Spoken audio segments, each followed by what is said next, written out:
Страф, гнев и вознемиреност се најчестите проблеми кај децата до 9 години, кои биле пријавени на СОС линијата Ало Бушавко. Од првата детска амбасада во светот меѓаши порачуваат дека состојбата со менталното здравје кај децата е алармантна. Минатата година на СОС бројот стигнале 208 повици, а поддршка добиле вкупно 222 деца и млади. 74,2% од пријавите се однесувале на проблеми со менталното здравје. 97 деца се пожалиле на страф и вознемиреност, 93 на тешкотии со гневот, а 79 деца изразиле длабока загриженост за себе.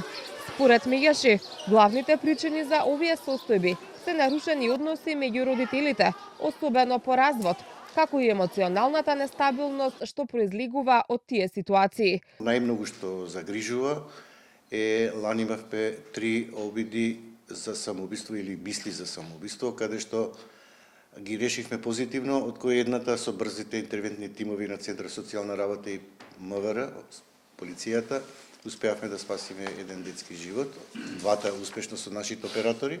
Сведочиме на се повеќе случаи каде децата се повлекуваат во себе или пак имаат предизвици во своето ментално здравје поради некоја навредлива порака или коментар, или поради изолација или да речеме исклучување од некоја група за комуникација со своите врсници.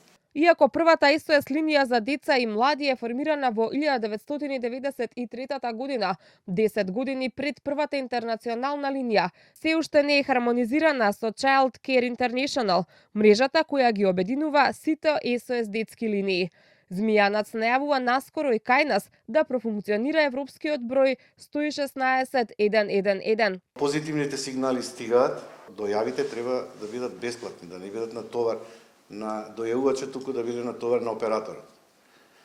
Нешто се смени меѓу време расположението, а и законската легислатива, да така да АЕК е многу расположен да ни помогне заедно најверојатно со А1 да биде тој број хармонизиран и да бидеме дел од таа мрежа. На телефонскиот број за помош на млади имало и повици на граѓани од Кочани, кои познаваат некој во чие семејство има жртва од трагедијата во Кочанската дискотека, а преку психолозите барале начин да им помогнат во пребродување на траумите.